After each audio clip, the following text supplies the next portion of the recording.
10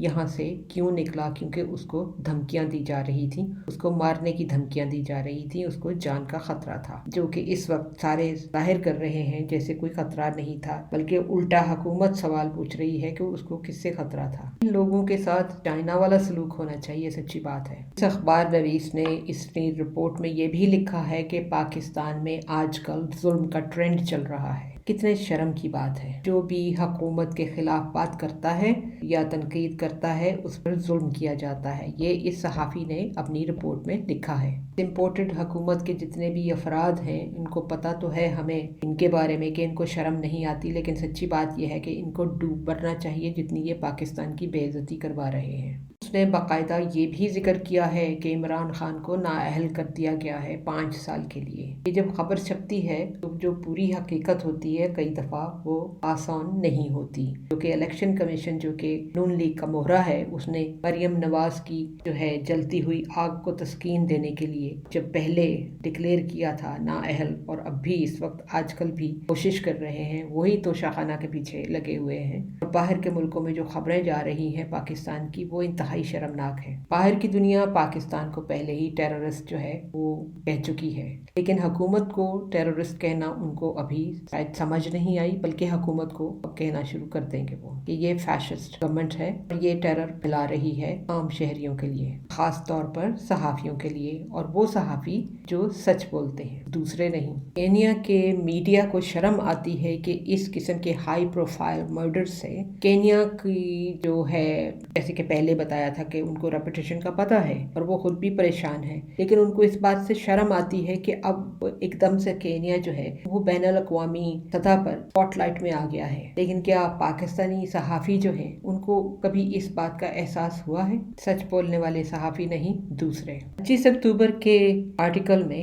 25 اکتوبر یعنی 2022 کے آرٹیکل میں اس صحافی نے باقاعدہ یہ بھی لکھا ہے کہ پاکستان کی کورٹ جو ہے، اسلام آباد کی کورٹ نے جوڈیشل کمیشن بنانے سے انکار کر دیا ہے۔ یہ 25 اکتوبر کی بات ہے۔ انہوں نے کہا ہے کہ کیونکہ یہ مرڈر باہر ہوا ہے اس لیے اس کے لیے جوڈیشل کمیشن بنانے کی ضرورت نہیں ہے۔ آتا ہے نا امپریشن ملک سے باہر اندھیر نگری کا۔ 76 سال سے پاکستان کی عوام کو جمہوریت کی بتی کے پیچھے لگایا ہوا ہے، جبکہ جمہوریت صحیح معنوں میں کبھی بھی نہیں ہوئی۔ دو الفاظ آئین اور جمہوریت، یہ جو ہے صرف راگ الاپنے کے لیے رہ گئے ہیں۔ یہ سیاسی کردار جو ہے سارا وقت آئین کی بالادستی کی بات کرتے ہیں، جبکہ آئین کو خود ہی توڑتے ہیں۔ پاکستان کی جمہوریت کو ہمیشہ ایک قسم سے مطابقت دی جاتی ہے برٹش جمہوریت، کہا جاتا ہے کہ یہ اس کے نقش قدم پر ہے، لیکن اگر ایک برٹش نیشنل جو ہے وہ یہاں پاکستان میں یا کینیا میں اس طرح بے دردی سے مارا جاتا تو پتہ ہے آپ کو کیا ہوتا؟ برٹش کی جو باقاعدہ انویسٹیگیٹو ٹیم ہے وہ پاکستان میں آ کر یا کینیا میں جا کر دھرنا مار کر بیٹھ جاتی، جب تک پوری چھان بین نہ کر لیتے وہ واپس نہ آتے۔ پاکستانی نیشنل کو کوئی دوسرے ملک میں مار دے تو وہ بیچارہ وہاں پر بھی بے یار و مددگار تھا، اور پھر اس کا اپنا ملک اس کو بے یار و مددگار چھوڑ دیتا ہے۔ اپنا ملک عوام نہیں، قانون اور طاقتور لوگ۔ اس وقت جو رولنگ دی گئی تھی شاید اپنے حساب سے ٹھیک تھی کہ یہ معاملہ ابھی دونوں سٹیٹس کے درمیان ہے، یعنی کہ کینیا کی حکومت اور پاکستان کی حکومت، سو لہٰذا یہ دونوں سٹیٹس جو ہیں اس معاملے کو حل کر سکتے ہیں۔ کینیا کی حکومت تو شاید کوشش کرے اس کو حل کرنے کی، کیونکہ ان کو اپنے ملک کی ریپوٹیشن کا احساس ہے۔ اور یہ رولنگ دینے سے پہلے ذرا جج صاحب سوچ ہی لیتے کہ ہماری جو حکومت ہے وہ کس قسم کی حکومت ہے، کیا واقعی میں یہ انصاف کر سکے گی اس پورے معاملے میں، تو شاید ان کو پٹیشن اس وقت رد نہیں کرنی چاہیے تھی۔ حقیقت تو یہ ہے کہ اب تک ہم نے جوڈیشری کو بھی ذرا مجبور ہی دیکھا ہے۔ حقیقت معلوم نہیں کیا ہے کہ واقعی میں مجبور ہیں، ان کے اوپر پریشر ہے، کون پریشر ڈال رہا ہے، یا ان میں سے کوئی کمپرومائزڈ ہے، پھر اس کو اس پروسیس سے باہر نکل جانا چاہیے۔ لیکن اس وقت جس مجبوری کی بات کر رہے ہیں وہ مجبوری وہ ہے کہ یہ فیصلہ تو سنا دیتے ہیں لیکن امپلیمنٹ نہیں کروا سکتے۔ جیسے کہ انہوں نے فیصلہ دیا تھا کہ صحافیوں کو تنگ نہ کیا جائے، لیکن اس کے باوجود سلسلہ چل رہا تھا، بالکل نہیں رکا۔ ابھی تک اعظم سواتی کا بھی پتہ نہیں چلا کہ وہ اب واپس آئیں گے اپنے گھر، لیکن پھر بھی عدالت کے اوپر کچھ ذمہ داری آتی ہے۔ اگر وہ اپنا دیا ہوا حکم امپلیمنٹ نہیں کروا سکتے تو جو لوگ خلاف ورزی کرتے ہیں ان کو گرفتار تو کروا سکتے ہیں نا، اور کچھ کچھ نہیں تو سزا تو دلوا سکتے ہیں، کیا اس کے لیے بھی کوئی اپیل لے کر آئے؟ باقی کے سوالوں کا سلسلہ ہم اپنی اگلی پوڈ کاسٹ میں جاری رکھیں گے۔ تب تک کے لیے خدا حافظ۔ ہمارا ای میل ایڈریس ہے dildarpakistan@hotmail.com۔ Until next time, take care, God bless, اللہ حافظ۔